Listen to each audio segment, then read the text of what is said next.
Most particularly, I remember some situations from the Iran-Iraq war,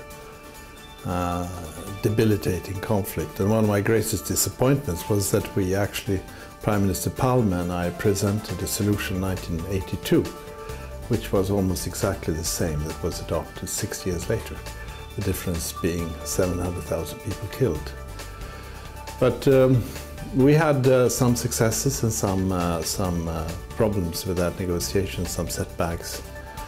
I remember one situation where we were stuck with the Iranians on having the Iraqis go back to the international recognized boundary after they had entered Iran. And we thought that of course it would be obvious for the Iranians to go along with that. And then it turned out that they made reference not to international law but to the Sharia law and to the Quran, where it says that if a man breaks into a neighbor's house, he is to be punished. So they compared this to such a situation, and the punished was that the soldiers would get 20 lashes and the officers 40. So we shook our heads in that negotiation and said, we are lost. Here we are offering them the retreat, withdrawal of Iraqi troops, and because of some ruling in the Quran, they can't go along unless they whip soldiers and the officers. So we had a Muslim member in our delegation, and he was forced by friendly means to read his own Quran in the night when we got back to the hotel. And in the morning he came hollow-eyed but happy and showed a text to us where it says in the Quran, surah number 51 or 15, I don't remember, it says that if the enemy turns his back at you, you should not attack him, which was exactly the situation we had in mind. And we read that out the following morning.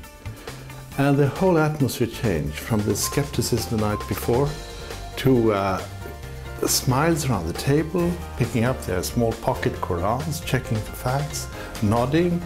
And then I remember still one of those revolutionaries, this was early 80s, embracing me to such a degree I still feel his beard in my chin. There's an interesting incident that I recall from my time being UN ambassador, Sweden's ambassador to the United Nations. At the breakup of the Cold War, late 80s, early 90s, was a good period in the UN. Tom Pickering was US ambassador, and I had many friends. Still, we were a team of, let's say, 10, 15 who were working very closely together. And one of them was the Algerian ambassador. I met him then 5 or 6 years later as Deputy Foreign Minister of Sweden in Algeria. And I recalled when we met first how well we had cooperated on resolution after resolution. And then he looked at me and said, well, I vaguely recall our resolutions, but I'll tell you what I remember. Oh, what is that? Well, my wife had a serious automobile accident, and you wrote me a handwritten letter with your own fountain pen, and I still have it in my desk.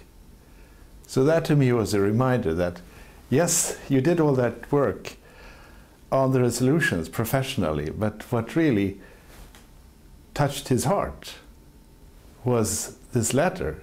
In diplomacy, it's not, it turns out, the hands you shake, it's the hearts you touch.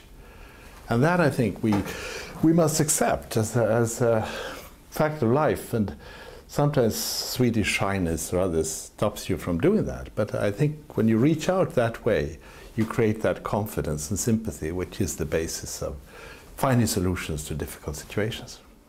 I have had my failures. I've seen disasters that we did not prevent. But the few things that were those moments when you see a peace agreement signed and you realize, well, how your life will change, or you negotiate the release of 5,000 or even 50,000 refugees that has happened in my life and see them cross the border, you get a fantastic satisfaction. And I think that's basic. You want to see results of what you do, you know.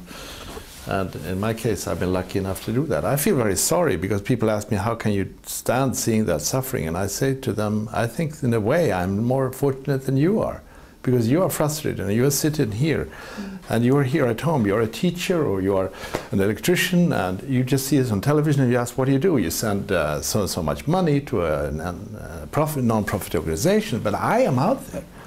And even if I'm failing, I'm trying. So I think that I'm in better shape than you are. So I think that I'm very grateful for having this chance. But I'm, as I said, I'm obsessed by achieving results. And whatever I do, you know, in my farm, for instance, I build an absolutely unnecessary stone wall to the road. Because I want to have my vacation, but I also want to see something happen. So that 100 years from now, my great-great-great-great-grandchildren will say, why is this absolutely unnecessary stone wall going out to the road? I have a CV where it says that I have been very active in conflict resolution and mediation. But there was a misprint in the invitation to a group because I didn't recognize the group. Some people with long beards and women with dreamy eyes. I looked at the invitation, it was a big red thing. Jan Eliasson, President of the General Assembly, his specialty is conflict resolution and meditation.